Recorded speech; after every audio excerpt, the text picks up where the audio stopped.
Bien, hermanos, en el día de hoy, como se ha mencionado, ya nos corresponde concluir con la serie de sermones que los pastores hemos estado predicando acerca del Evangelio de Marcos. Pastor Saladín estuvo compartiendo los últimos 2 domingos acerca del duro sufrimiento de Cristo, tanto físico como emocional y espiritual. Y esos sufrimientos incluyó su crucifixión, su muerte en dicha cruz, y concluyó en el domingo pasado con su sepultura. Sin embargo, hermanos, la historia no termina ahí, ya que ese mismo Jesús que murió en la cruz, que fue sepultado, no estaría por mucho tiempo en la tumba, sino que al tercer día resucitaría victorioso, tal como le fue avisado a un grupo de mujeres. De modo que, hermanos, los creyentes, yo quiero que recordemos esta realidad, servimos a un Cristo que vive y permanece para siempre. Servimos a un Cristo que vive y permanece para siempre. Y para eso vamos a considerar el capítulo 16 de Marcos, con el tema de la resurrección de Cristo y las mujeres. Sin embargo, hermanos, antes de desarrollar el tema, yo voy a hacer algo que yo nunca en mi vida había hecho en el tiempo que tengo predicando las Escrituras. Nunca lo había hecho. Se leyó los versículos del 1 al 20 y yo voy a considerar primero los versículos del 9 al 20 para entonces después ver los versículos del 1 al 8.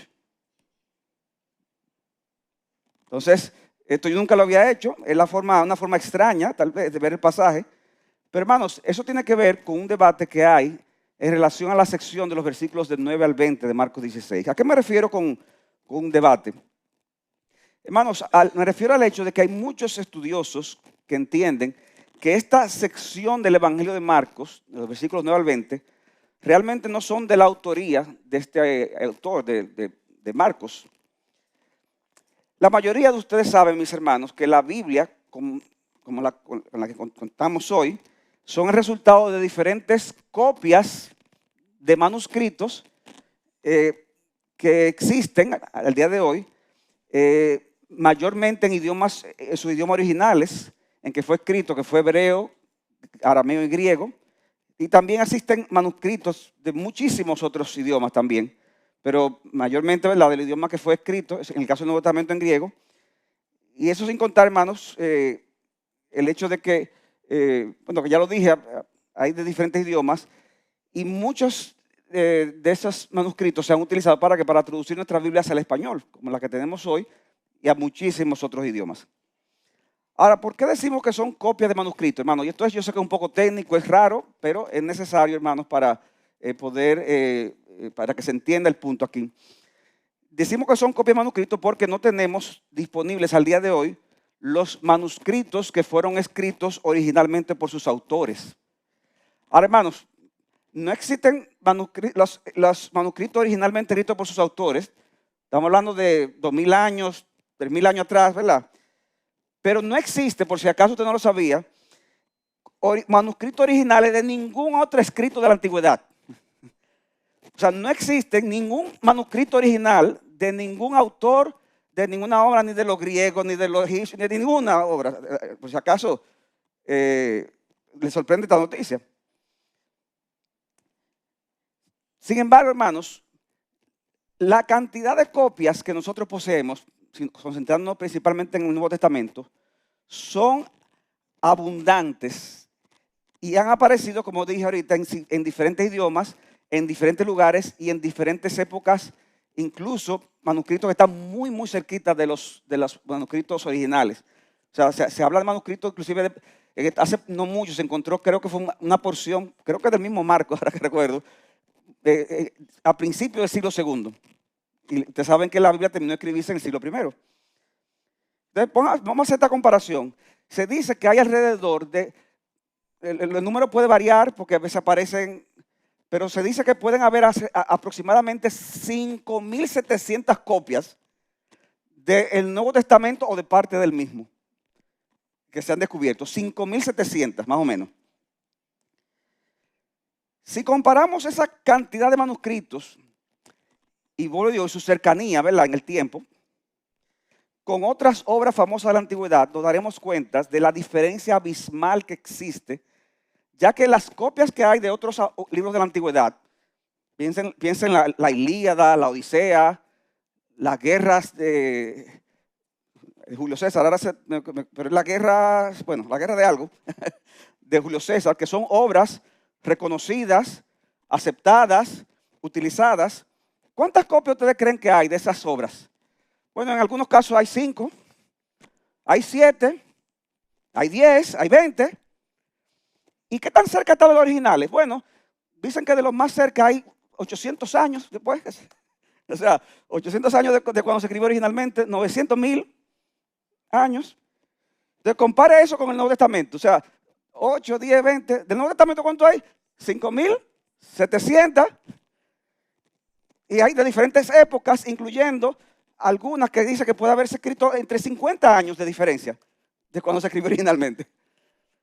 O sea que el testimonio que hay con respecto a la preservación del Nuevo Testamento es sencillamente abrumador, sorprendente. Es algo que rompe, hermano, con todos los esquemas. Por esa razón es que se ha dicho que el libro de la antigüedad mejor preservado de la historia, el libro de la antigüedad, adivinen cuál es, la Biblia. ¿Qué otro libro que estoy hablando? La Biblia. O sea, ¿qué hacen los expertos entonces? Que toman manuscritos y, por ejemplo, aparece un manuscrito de Marcos del siglo IV en tal lugar, aparece otro del siglo VII en tal lugar, aparece uno del siglo II en otro lugar, del siglo III, el manuscrito o parte del mismo, porque recuerden, eran papeles. Acuérdense que eran manuscritos que eran en medio de la persecución que hacían, trataban de quemarlos, los manuscritos. Entonces, a lo mejor se salvaba un pedazo, pero otro pedazo no se salvaba. Entonces nada más aparece un pedazo. Entonces, ¿qué hacen los estudiosos? Que toman todos los manuscritos posibles, los juntan y entonces en base a eso, ellos tratan de reconstruir el texto de la mejor manera posible y comparan uno con otro. Y resulta que en esa comparación hay manuscritos que tienen más fidelidad que otros. Hay manuscritos que están mejor preservados que otros. Hay manuscritos que a lo mejor se le borraron algunas palabras. Hay otros manuscritos que aparecen, pero aparecen con unos comentarios. Entonces, hay que tener esos cuidados de que no confundir comentarios, porque los copistas, a veces ellos mismos hacían ponían notas. ¿Su qué? Su exceso. Bueno, ya eso es peligroso. Entonces, todo eso, hay manuscritos que, imagínense de noche, usted escribiendo. En esa época no había energía, había una vela, y el que estaba escribiendo, imagínense que podía brincar una línea, o si tenía problemas de visión, podía sin querer cambiar una palabra. Todas esas cosas. Entonces, ¿qué hacen los estudiosos? Que toman todas las familias. Entonces, esto coincide con este. Entonces, pero aquí está esta palabra, vamos a estudiarla, porque aquí está diferente de aquí, o aquí no aparece. Eso, hermano, una labor titánica, ¿verdad que sí? Eso, yo lo estoy diciendo así muy sencillo aquí, nosotros sentaditos oyendo eso es una labor titánica. Entonces, cuando se hace toda ese trabajo, entonces, hermanos, puede haber algunas variantes textuales, cuando se hace esa reunificación. Ahora, miren qué interesante, la mayoría de esas variantes no tienen mucha importancia. Por ejemplo, hay textos en la Biblia, en algunas de las cartas que terminan, cuando Pablo termina, salúdame fulano, fulano. La gracia del Señor sea con ustedes en el nombre de Jesucristo. Amén. Pero resulta que amén aparece en algunos manuscritos, pero en otros manuscritos no aparece amén. ¿Y qué pasa si no aparece? Nada, amén. Amén. O sea, hay palabras, en una puede decir vosotros, pero resulta que en otro manuscrito nosotros.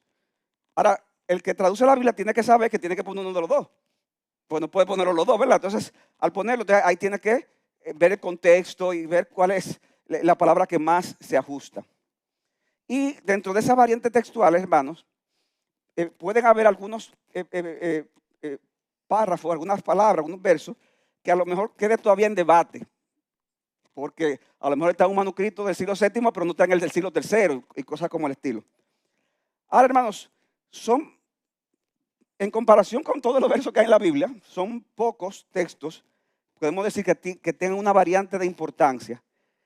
Y importante también es que ninguna de esas variantes que todavía quedan afecta a ninguna doctrina de la fe cristiana, ni ninguna enseñanza de la fe cristiana. O sea, puede estar o no estar. Y usted no va a dejar de creer que la salvación es por fe, que Cristo es Dios, que son Dios Padre, Hijo y Espíritu Santo, que usted tiene que convertirse a Cristo para ser salvo, que si usted se pierde se va a condenar. O sea, independientemente, hermanos, de esas variantes de importancia, las pocas que hay, eso no afecta a ninguna enseñanza de la fe cristiana. Por eso que en sentido milagroso, providencial, podemos decir que Dios preservó su palabra. Ahora, hermanos, uno de los textos que tiene una variación de importancia, de los pocos textos, y que es el de mayor extensión, es Marcos capítulo 16, versículos 9 al 20. Ese es el que tiene el que tiene la variación, que es el más importante por la extensión. En muy buenos manuscritos antiguos, el Evangelio de Marcos tan solo llega hasta el versículo 8. Y creo que algunos de ustedes en sus Biblias pueden ver que hay una nota que dice, lo menciona.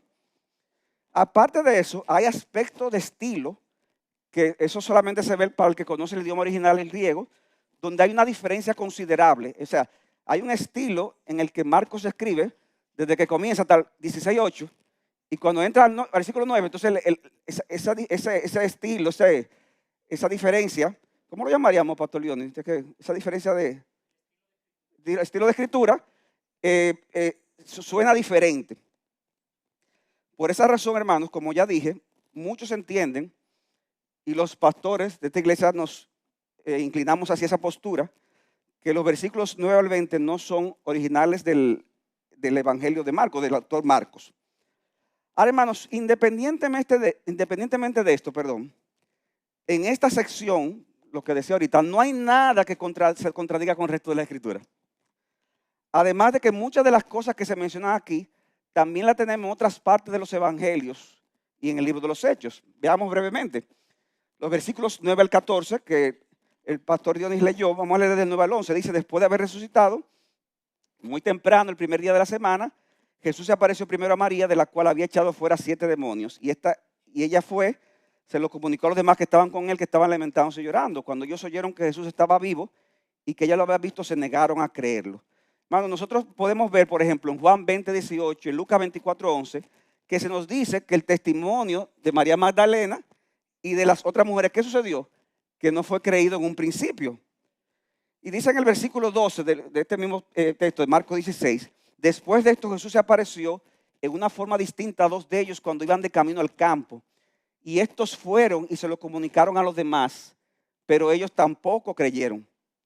Y es muy probable que esto se refiera a ¿qué?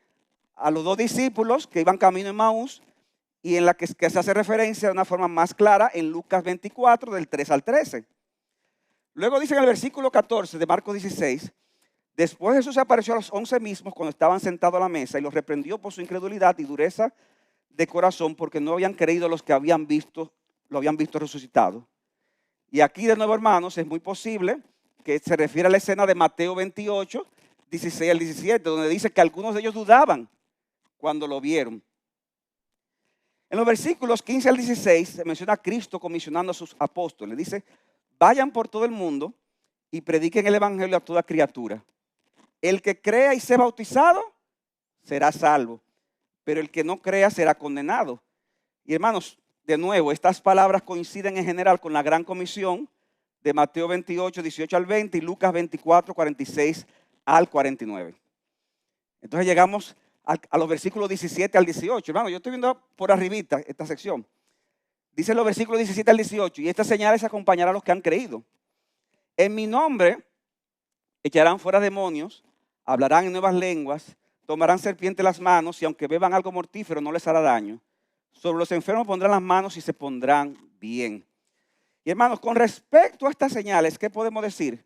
Que las mismas estarían conectadas principalmente con el ministerio apostólico y profético que serviría como fundamento de la iglesia, Efesios 2:20. El mismo Pablo en 2 Corintios capítulo 12, versículo 12 dice lo siguiente. Entre ustedes, dice Pablo, se operaron todas las señales de un verdadero apóstol. Con toda perseverancia. ¿Por medio de qué? ¿Cuáles son esas señales? Por medio de señales, prodigios y milagros. Por esta razón los creyentes no tienen que esperar como algo normativo que estas cosas que se mencionan en Marcos 16 necesariamente tengan que seguir sucediendo para que haya una confirmación de la palabra predicada. Hermanos, Dios es poderoso y Él puede hacer cualquiera de esos milagros que se menciona aquí al día de hoy. Incluso el Dios puede hacerlo a través de instrumentos humanos. Pero hermanos, esto no constituye una promesa general para cualquier creyente que quiera replicar alguna de esas señales cuando quiera. De hecho, en YouTube hay una afirmación verídica de un predicador que leyó ese texto y dice, bueno, ahí dice, en sus manos tomarán serpiente por la mano y no les hará nada. Y hermano, trajo una serpiente al culto. Y comenzó a predicar, y comenzó a leer ese texto, y comenzó a decir, esa promesa es para mí, esa promesa es para mí. Para mí, cogió la culebra, serpiente, ¿verdad? Y lo mordió. Y él dijo, no está pasando nada, no me está pasando nada. ¡Prum! Hasta que se cayó. Creo que se murió. Entonces, ustedes ven, hermanos, el grave error cuando uno toma la palabra fuera de contexto. Eso es tentar al Señor tu Dios. O sea que estas cosas, hermanos, no son una promesa universal, permanente para cualquier creyente. Eso está ahí, ustedes pueden verlo. O no lo vean, Génesis, ya lo dije.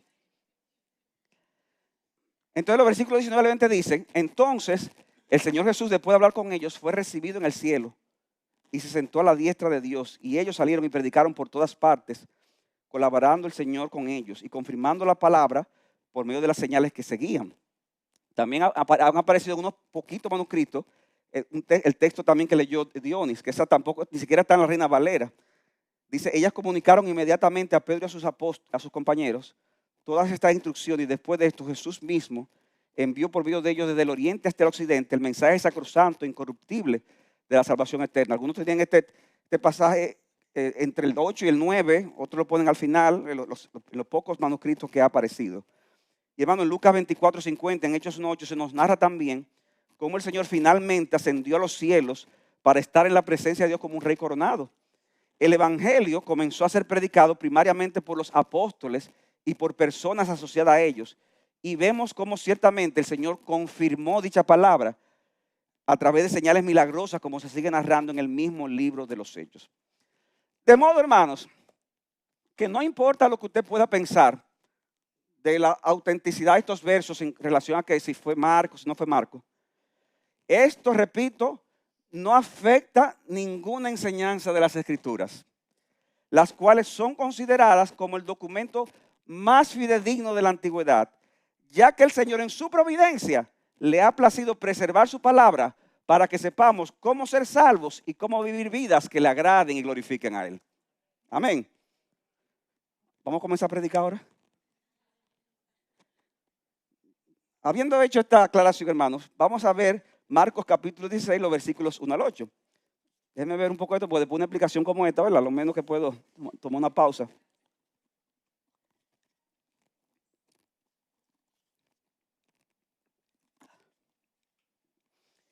Y veremos estos versículos de este capítulo, hermanos, en tres partes, perdón. Vamos a ver en primer lugar la preocupación y sorpresa de las mujeres, el testimonio del ángel a las mujeres y la reacción de las mujeres. La preocupación y sorpresa de las mujeres. Recuerden, hermanos, que Cristo había sido crucificado ¿qué día? ¿Qué día fue crucificado? Un viernes. Y había sido sepultado por José de Arimatea y los que estaban con él. Ahora, hermanos, importante es recordar que para los judíos el viernes terminaba ¿a qué hora? Aproximadamente a las 6 de la tarde, a la caída del sol. O sea que ya el viernes a las 6 era sábado. Y el sábado duraba desde el viernes a las 6 hasta el sábado a las 6, según nuestro calendario. O sea que ellos se apresuraron a sepultar porque habían leyes muy estrictas con respecto al sábado, el día de reposo. Y entonces ellos tenían que terminar eso justo antes de que cayera el sol, viernes a las 6 de la tarde. Una vez caído el sol, una vez llegado más o menos a las 6, los judíos entonces guardaron estrictamente el descanso establecido. Ahora, cuando pasó el día de reposo, que pasó cuando, el sábado a las 6.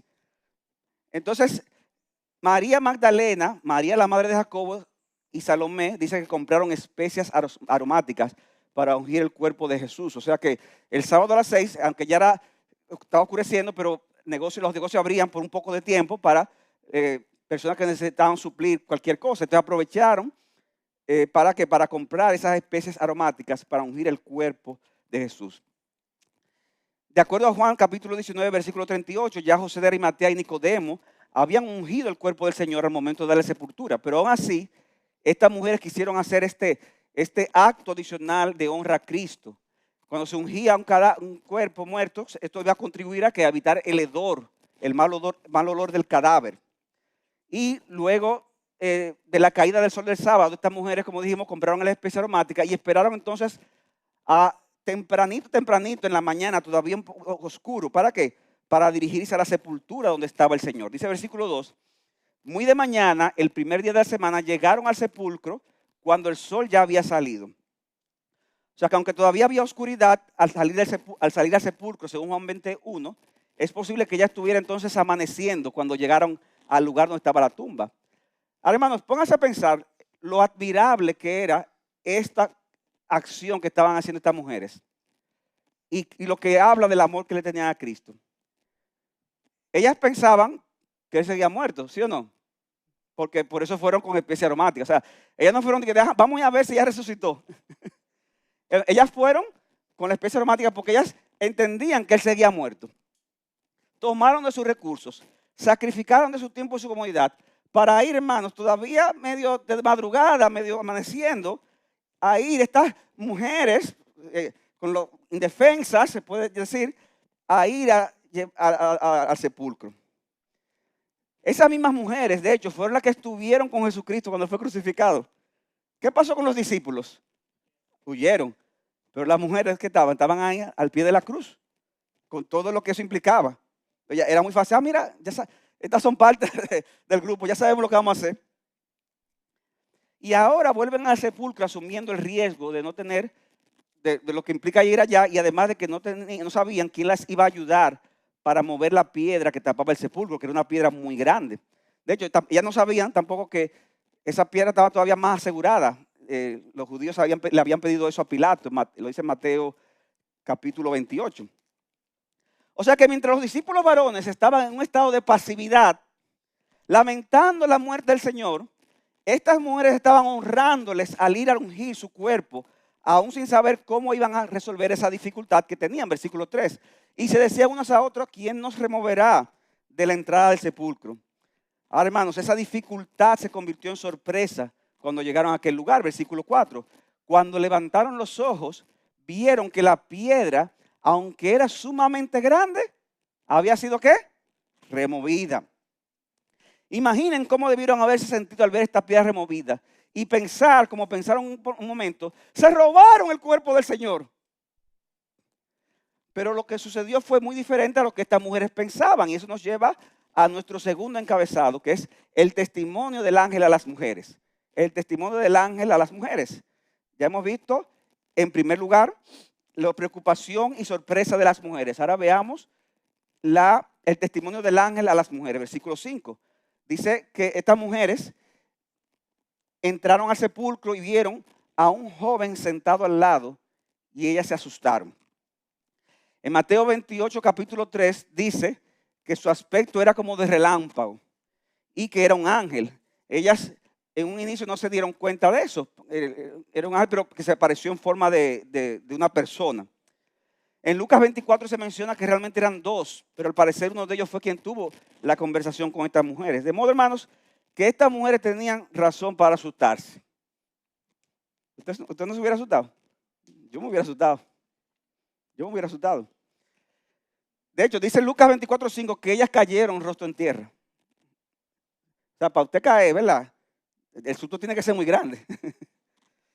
Pero ante esta reacción de temor de parte de estas indefensas mujeres, el ángel rápidamente les dio un mensaje para tranquilizarlas y para animarlas. Versículo 6.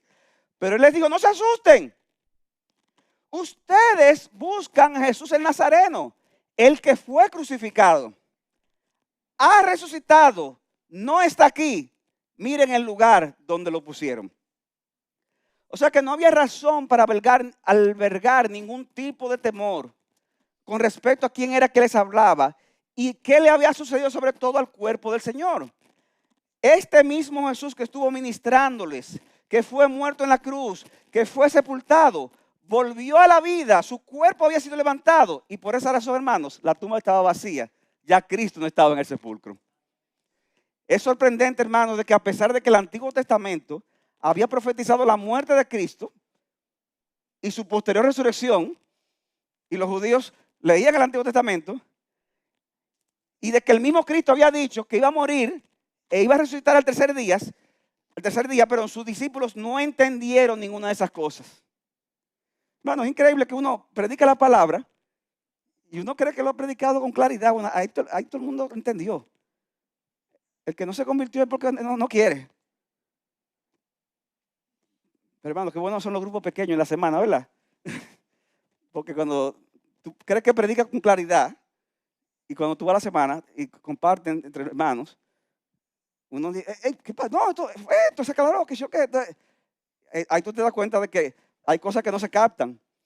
Hay cosas que no se oyen. Porque a lo mejor yo estoy hablándole a ustedes aquí y alguno de ustedes está pensando que, tengo un compromiso después que salga de aquí.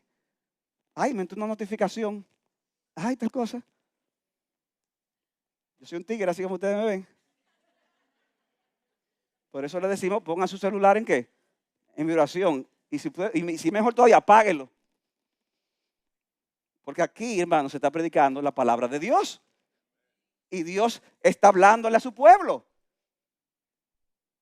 Hágale eso al presidente, vaya a donde él y póngase. Usted no lo hace, ¿verdad que no? Estamos ante el Rey de Reyes y Señor de Señores.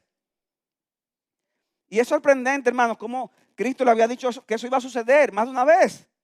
Y estos discípulos no entendieron estas cosas y por eso estas mujeres, aunque amaban a Cristo, no, estaban cortas de entendimiento y fueron al sepulcro, no a ver si él había resucitado, sino a ungir su cuerpo porque asumían que él estaba muerto. Dice Lucas 24:5, que estando ellas aterrorizadas en el texto paralelo, e inclinado su rostro a tierra, ellos le dijeron, ¿por qué buscan entre los muertos al que vive? No está aquí, sino que ha resucitado. Acuérdense cómo les habló cuando estaban en Galilea. Acuérdense. Señores, pero él se lo dijo. Acuérdense. Diciendo que el Hijo del Hombre debía de ser entregado en manos de hombres pecadores y ser crucificado y al tercer día resucitar. O sea, Cristo le dijo hasta el momento que iba a resucitar. Hasta el día. Versículo 8. Entonces ellas se acordaron de esas palabras. Sí. Ahora sí. Pero hubo que decírselo una y otra vez. Hermano, a nosotros hay que decirnos la cosa una y otra vez. ¿Sí o no? A los niños hay que decírselo así. Y a nosotros también. Porque se nos olvidan estas cosas. Dice un comentarista, las referencias al lugar de su sepultura y a Jesús como crucificado son de crucial importancia. Las mujeres no se dirigen a una experiencia mística o espiritual. Se dirigen específicamente a Jesús, que murió por una crucifixión de la que había testigos. Fue enterrado en un lugar del que fueron testigos y ahora ha resucitado. El anuncio del emisario divino establece una continuidad inseparable entre el Jesús histórico y el Jesús resucitado. O sea, no fue que se iban a imaginar a Jesús. No, fue que Jesús resucitó.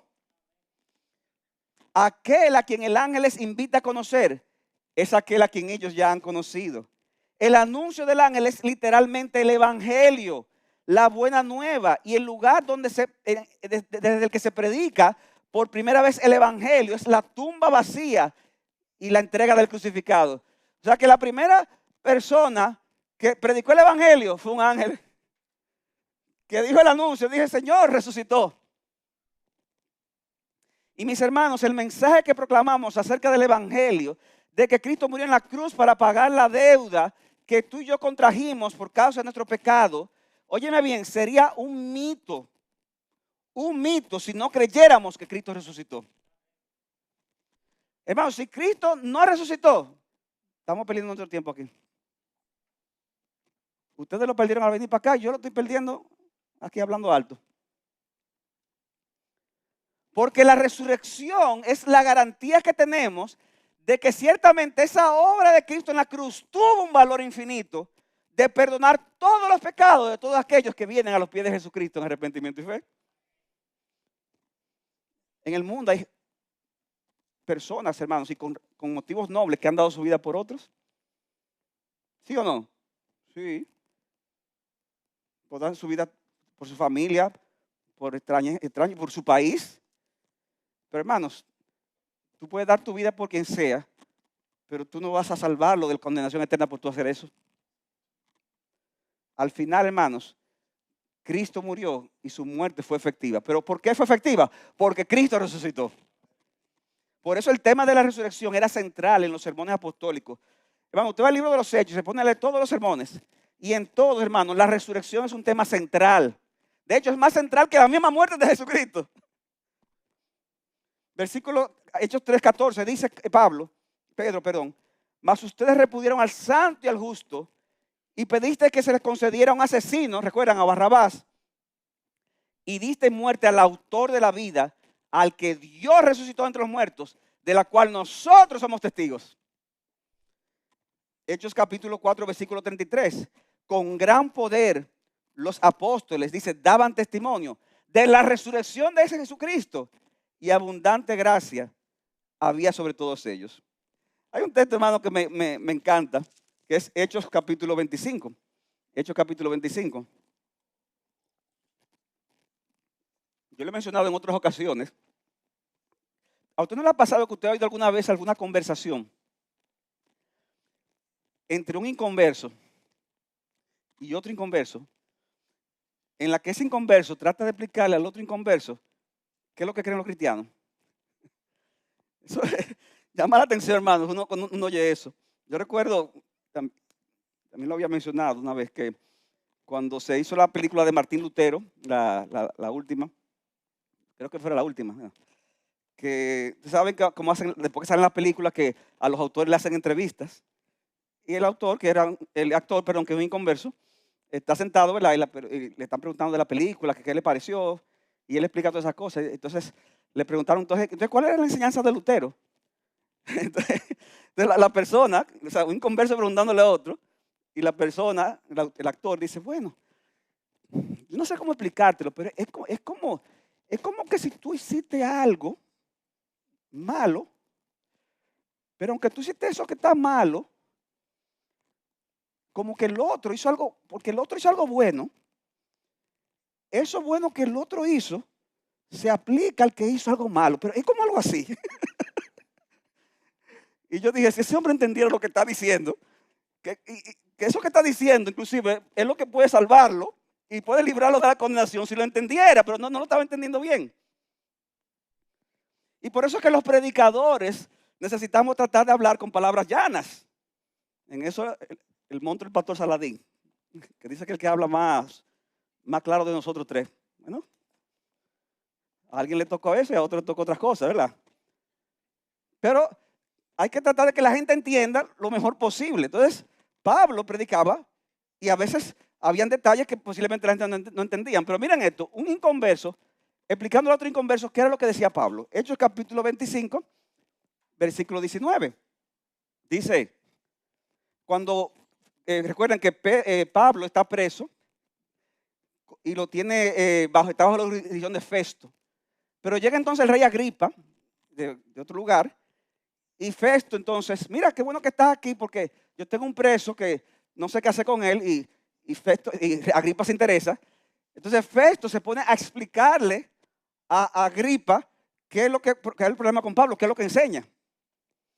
Y dice el versículo 17, dice, él narra cómo los judíos lo tomaron, lo llevaron preso y lo comenzaron a acusar. Pero dice, pero cuando yo escuché lo que lo acusaban, como que no quedé claro. Entonces dice el versículo 17, así que cuando se reunieron aquí, sin ninguna demora, al día siguiente me senté en el tribunal y ordené traer al hombre, es decir, a Pablo.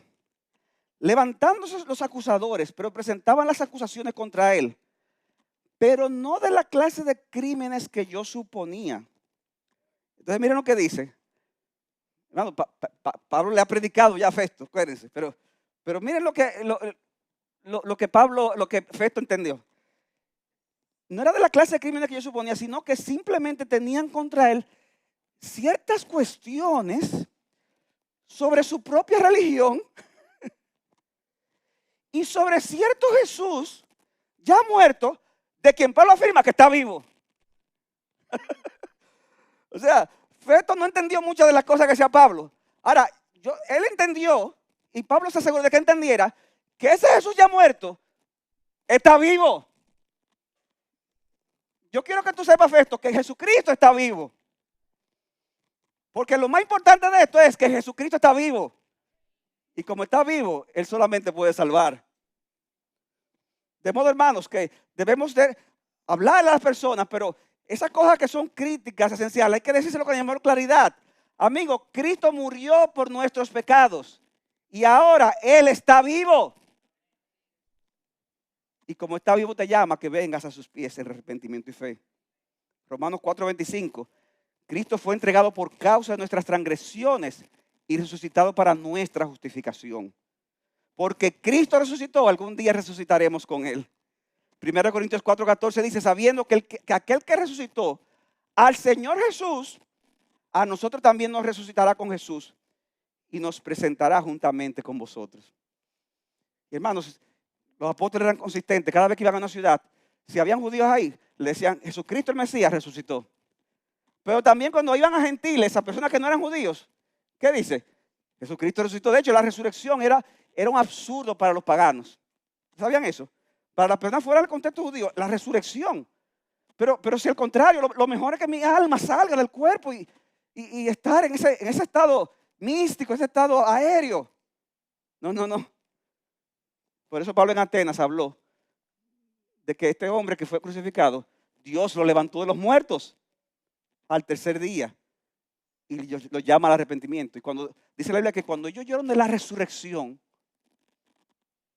dice, unos pocos creyeron, pero muchos se burlaron y otros le dijeron, te seguimos yendo en otra ocasión, adiós. No le interesaba. No le interesaba. ¿Y tú que estás aquí hoy? ¿Te interesa saber que Cristo resucitó y que algún día juzgará a su pueblo? A estas mujeres se le dio la maravillosa noticia de que no está aquí, sino que ha resucitado. Ha resucitado. Pero no solamente se le da noticia, sino que se les hace una encomienda. Versículo 7.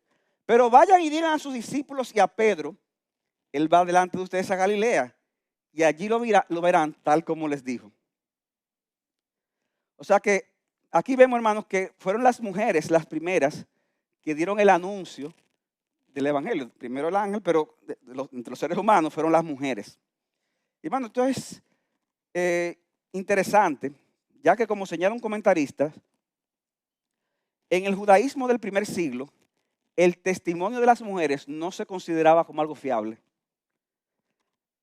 Entonces, si no se consideraba algo fiable, y esta historia se la inventaron los discípulos, ¿qué iban a ellos decir de que quiénes fueron testigos de eso? ¿Las mujeres? Los hombres, porque si es un invento, déjame hacer las mentiras grandes para que la crean. La iglesia primitiva nunca había creado una historia en la cual los principales testigos fueran mujeres. Parece más allá de toda discusión que un grupo de mujeres descubrió la tumba vacía el tercer día de la crucifixión de Cristo. Y estas mujeres, hermanos, debían decirle a los discípulos que verían a Cristo en Galilea. Noten la encomienda. Digan a sus discípulos. Ahora, hermanos, recuerda que en el caso de los apóstoles, ellos, ¿qué habían hecho? Habían abandonado al Señor en su última hora. A pesar de que ellos habían dicho que nunca iban a hacer algo así. Cristo lo había profetizado en Marcos 14:27, lo vimos hace unas semanas. Jesús les dijo, todos ustedes se apartarán porque escrito está, heriré al pastor y las ovejas se dispersarán. Pero después que yo haya resucitado, iré delante de ustedes a Galilea. A que el ángel simplemente repitió, prácticamente parafraseó las palabras de Jesucristo. Y por eso, hermanos, el Señor sufrió en soledad sus últimas horas. Y en la cruz ninguno de sus apóstoles estuvo presente, con excepción del apóstol Juan y un grupo de mujeres, incluyendo la de este pasaje. Ahora, hermanos, el mismo Señor que predijo eso, es el mismo que luego los afirmaría de nuevo como sus discípulos, con los que haría su obra. O sea, a esos que le abandonaron, a eso el Señor le dijo, mira, búscame a esos cobardes. No lo dijo en esa palabra, pero búscame a esos que me abandonaron, que esos van a hacer la obra de Dios. Y el ángel dice, y a Pedro, díganle a sus discípulos, y a Pedro. Ahora, él pudo haber dicho, díganle a los discípulos, y se supone que Pedro, ¿qué era Pedro? Un discípulo. Entonces, eso incluiría a Pedro. Pero hermano, se le menciona a Pedro específicamente porque este era el más sobresaliente de todos, pero también el que había caído más y más bajo. ¿Recuerdan? Al negar al Señor 3 veces, ahí una detrás de otra, con maldición y con juramento. ¡Wow! O sea, un pecado horrible, tan horrible como el que hizo Judas cuando entregó a Cristo.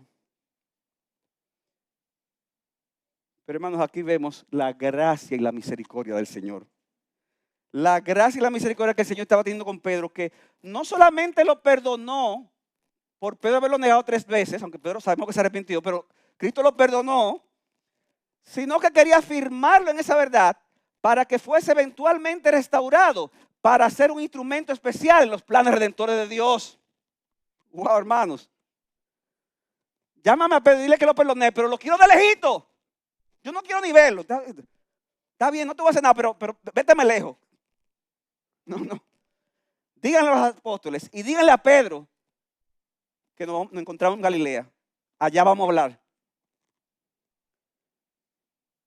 El que lo negó 3 veces, que cometió ese pecado tan terrible. Recuerdan que Cristo mismo lo miró cuando lo negó y cantó el gallo. Es el mismo a quien el Señor había perdonado y había restaurado. Por eso yo te pregunto en esta mañana, ¿cuál es tu condición de Dios en este momento? ¿Le has abandonado abiertamente o tal vez de una manera sutil? ¿Lo has negado con tu boca o tal vez con tu actuar? Porque hay gente que con su boca dice que está con el Señor, pero lo que tú estás haciendo en el día a día, lo que tú estás haciendo cuando estás con tu familia o en el trabajo o cuando estás solo, lo que tú haces, ¿afirmas al Señor o tú lo estás negando? ¿Tú te has apartado de los caminos del Señor? ¿Tú te sientes alejado del Señor? Si es así, y eso ha traído tristeza o dolor a tu vida, entonces yo tengo mensaje de esperanza para ti hoy. Mira lo que debes hacer. Santiago capítulo 4, versículos 8. Acérquense a Dios y Él se acercará a ustedes. O sea, tú lo has abandonado. Mira, vuelve. Acércate y Él se va a acercar a ti.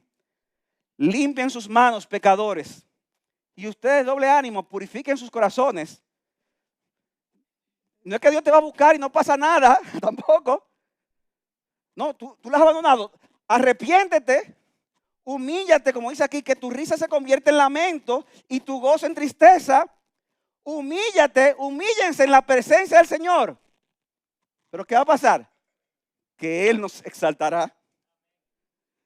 O sea, si nos humillamos, si lloramos, si sentimos el verdadero arrepentimiento por nuestros pecados, el Señor nos va a recibir, nos va a tomar, nos va a abrazar y nos va a utilizar para la gloria de su nombre. Acércate a Dios, arrepiéntete de tu pecado, renuncia hoy a todo aquello que te está impidiendo que vuelvas a Él.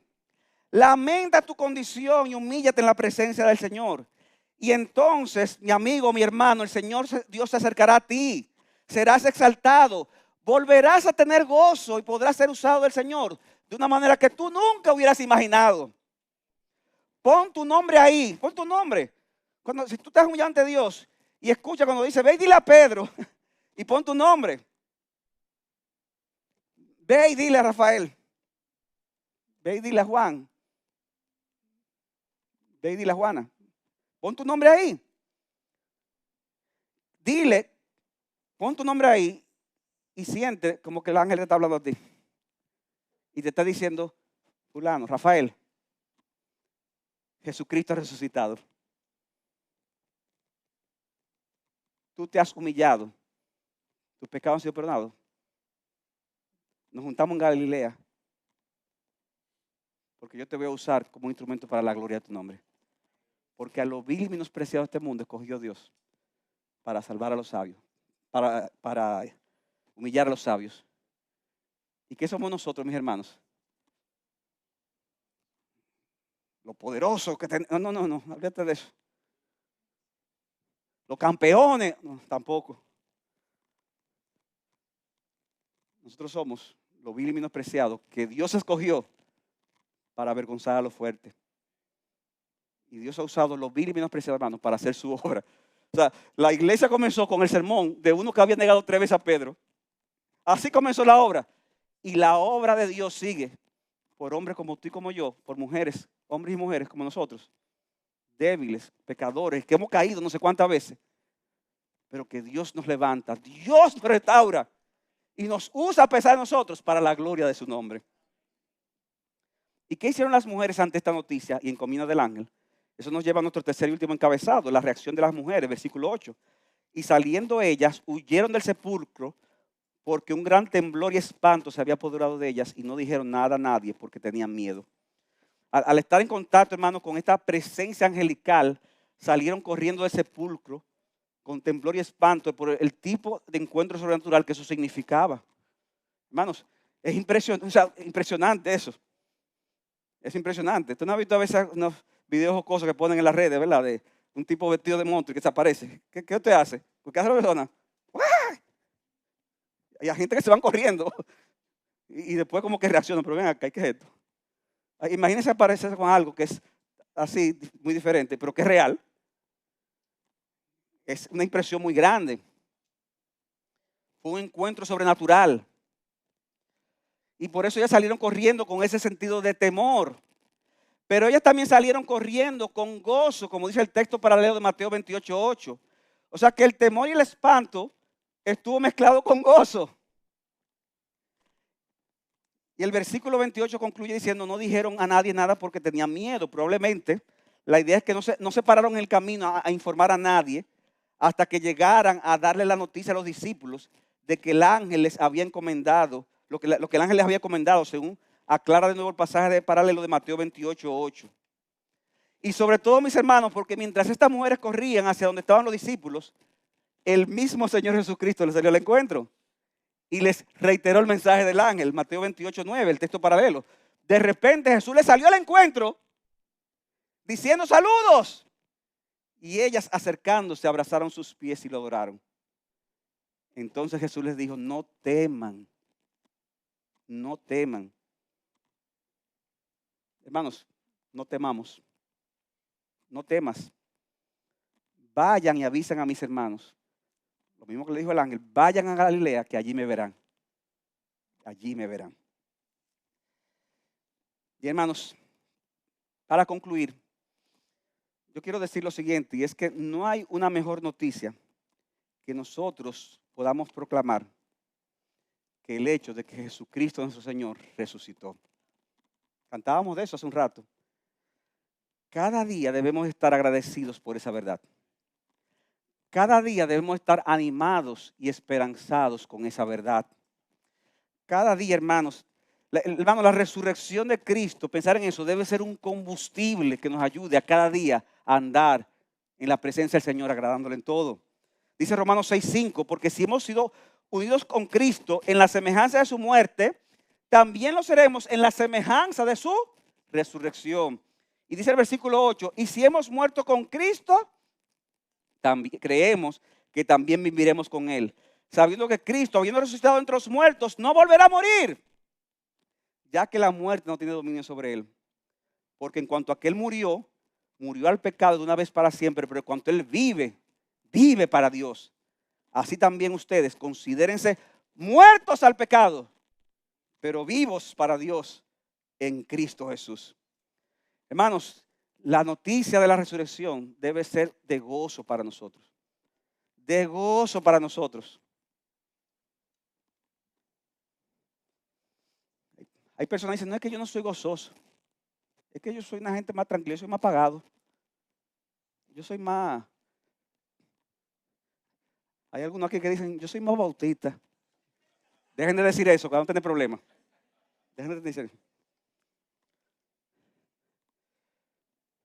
Hay gente que son apagadas, pero si yo hubiera tenido una camarita así oculta y de repente la llevo, o un dron tal vez,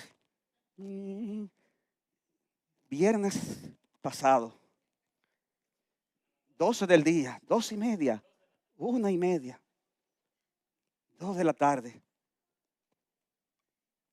y ese dron hubiera estado ahí, ¿qué yo hubiera visto en ustedes? ¿Qué yo hubiera visto? Ay, mira, ganamos.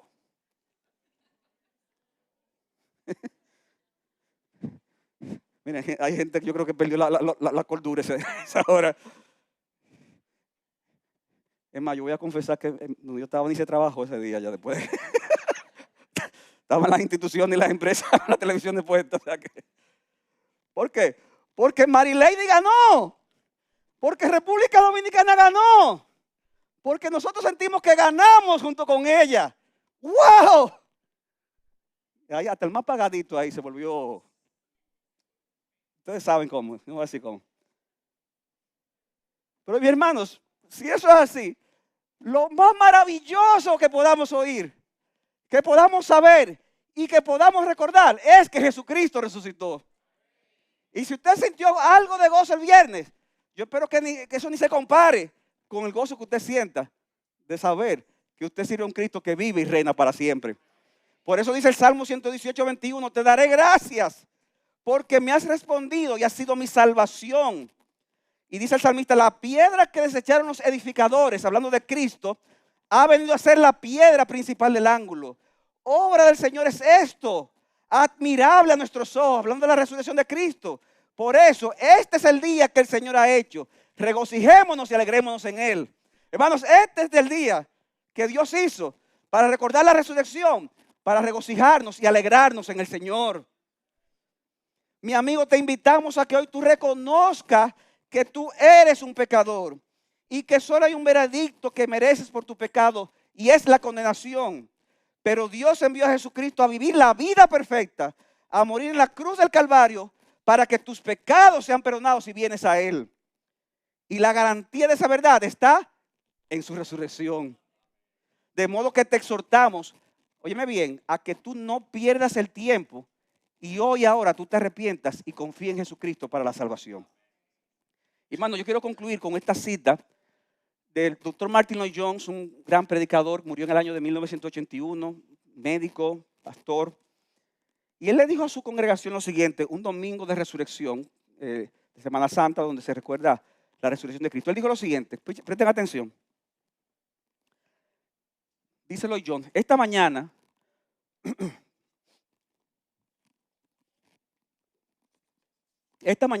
al echar una mirada a este mundo malo y pecador, no me deprimo, porque yo no espero nada mejor de él.